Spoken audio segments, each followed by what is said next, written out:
Wherever you go, whatever you do, throw a little at it. Omax, Vest and Briefs. Kanyakumari மாவட்டம் பேச்சிப்பாறை அணையிலிருந்து உபரி நீர் திறக்கப்பட்டுள்ளதால் கோதை ஆறு, தாமிரபரணி ஆறுகளில் வெள்ளப்பெருக்கு ஏற்பட்டுள்ளது. கூடுதல் தகவல்களை செய்தியாளர் அருள்குமாரிடம் கேட்கலாம். வணக்கம் அருள்குமார். கன்னியாகுமரி மாவட்டத்தில் உள்ள பேச்சிப்பாறை அணையிலிருந்து எவ்வளவு உபரி நீர் திறக்கப்பட்டுள்ளது? கரையோர மக்களுக்கு எச்சரிக்கை விடுக்கப்பட்டுள்ளதா? விரிவான விவரங்களை பதிவு செய்யுங்க. வணக்கம் திவ்யா. கன்னியாகுமரி மாவட்டத்தில் வடகிழக்கு பருவமழை தீவிரமடைந்து வரும் நிலையில் வங்கக்கடலில் ஏற்பட்டுள்ள காற்றழுத்த தாழ்வு நிலை பகுதி புயலாக மாறி வருவதாக வானிலை ஆய்வு மையம் தெரிவித்துள்ளது. இந்த நிலையில் கன்னியாகுமரி மாவட்டம் முழுவதும் விட்டு விட்டு மிதமான மழை பெய்து வருகிறது. மலையோர பகுதிகளில் கனமழை பெய்து வருகிறது. இதனால் நீர்பிடிப்பு பகுதிகளான முக்கிய அணைகள் நீர்மட்டம் கிடுகிடுவென உயர்ந்து வருகிறது. மாவட்டத்தில் 48 அடி மொத்த கொள்ளளவு கொண்ட பேச்சிப்பாறை அணை 44.5 அடியை எட்டியுள்ளது.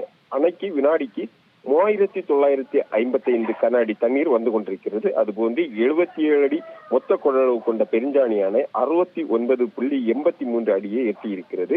அதுபோன்று இந்த அணைக்கு வினாடிக்கு 2811 கன அடி தண்ணீர் வந்து கொண்டிருக்கிறது. மேலும் 18 அடி மொத்த கொள்ளளவு கொண்ட சித்தாறு 1, 2 அணைகள் 8.59 அடியை எட்டியுள்ளது. இந்த அணைக்கு வினாடிக்கு 272 கன அடி தண்ணீர் வந்து கொண்டிருக்கிறது. மாவட்டத்தில் அதிகபட்சமாக பாலமூர் பகுதியில் 92.2 மில்லிமீட்டர் மழையும், அடுத்ததாக திருப்பரப்பு பகுதியில் 82.8 மில்லிமீட்டர் மழையும், அதுபோன்று சுருளோடு பகுதியில் 65.6 மில்லிமீட்டர் மழையும் பதிவாகி இருக்கிறது.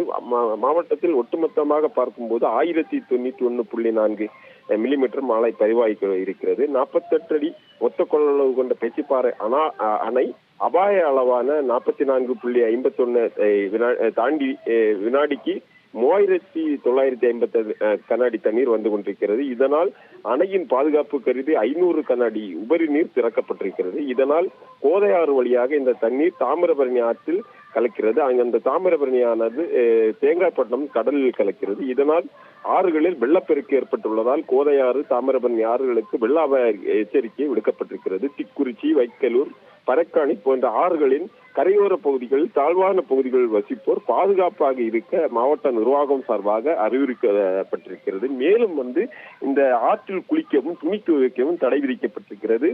பொதுப்பணித்துறையினர் மாவட்ட நிர்வாகம் சார்பாக தீவிர கண்காணிப்பு பணியானது நடைபெற்று வருகிறது. குளித்துறை தாமிரபரணி ஆற்றை பொறுத்தளவில் கடந்த 7வது நாளாக சப்பாத்து பாலம் மூழ்கி தண்ணீர் செல்வதால் இந்த போக்குவரத்து தடை என்பது நீடிக்கிறது. Divya,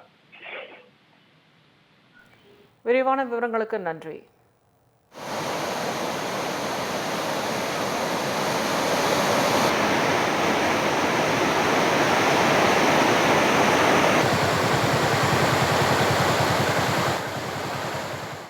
Wherever you go, whatever you do, throw a little at it. Omax, Vest and Briefs.